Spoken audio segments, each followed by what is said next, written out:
নৈহাটি আসতে সর্বপ্রথম নৈহাটি আসতে খুব ভালো লাগে, কারণ বড়মার মন্দির আগেই এসেছি, যখন বড়মার মন্দির আগে দর্শন করলাম, মায়ের আশীর্বাদ নিয়ে বছর শুরু হলো। এবং তারপরে শ্রীরামপুরে আজকে আমাকে আমন্ত্রণ ছিল এখানে এল ট্যালেন্টো, এবং সব থেকে বড় কথা সিজন 4-এ পৌঁছে গেছে এবং এত সুন্দর একটি প্রয়াস, এত সুন্দরভাবে অর্গানাইজ করা হয় এই অনুষ্ঠান।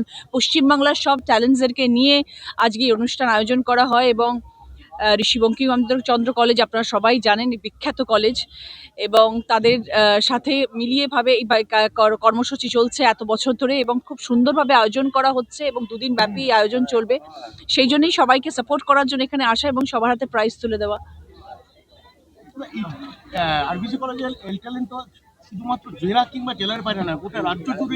একদমই তাই। দেখুন, আমি সবসময় বলে থাকি যে প্রতিটি মানুষের মধ্যে কিছু না কিছু ট্যালেন্ট সবসময় লুকিয়ে থাকে, সবার মধ্যে এই জিনিসটা রয়েছে, কিন্তু সেটাকে বার করে নিয়ে আসার জায়গা চাই।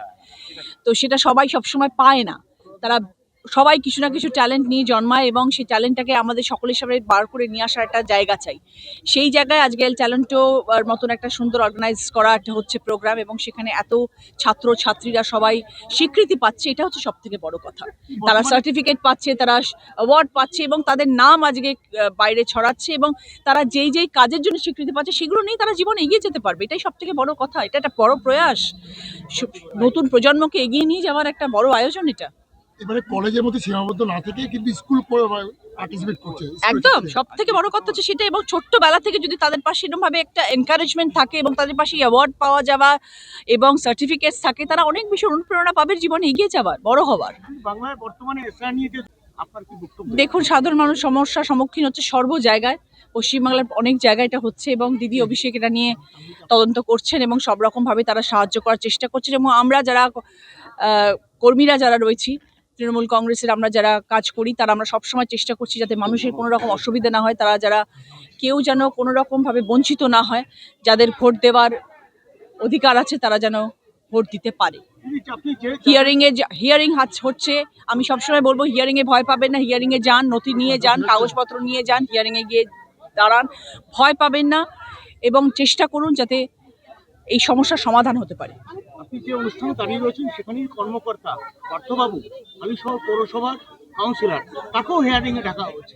আমার হাজব্যান্ডকেও ডাকা হয়েছে হিয়ারিংয়ে, সবাইকে হিয়ারিংয়ে ডাকা হচ্ছে, মানে যাদের একটুখানি এদিক ওদিক কাগজপত্র দেখছে তাদেরকেই ডাকা হচ্ছে। কিন্তু আমার মনে হয় যে যদি কাগজপত্র নিয়ে সেখানে পৌঁছানো যায় ঠিকঠাকভাবে, নিশ্চয়ই সেটা একটু তো হয়রানি করছে, ডেফিনেটলি হয়রানি করছে। নিস্তার আপনাকে ওই কাগজপত্র নিয়ে গিয়ে দাঁড়াতে হবে এবং সেটা যেন ঠিক সেই হিয়ারিংয়ে যখন ডাকা হচ্ছে সেই হিয়ারিং প্রপারলি হয়, এটা হচ্ছে সব থেকে বড় বার্তা আমাদের তরফ থেকে।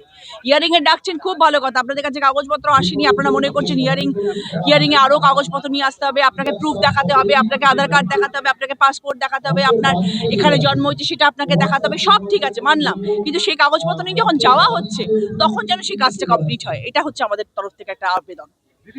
তখন যেন মানুষকে হয়রানি না হতে হয়।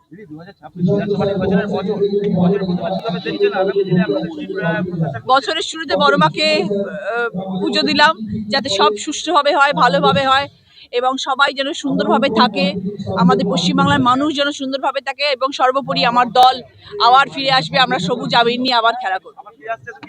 আবার আসছে।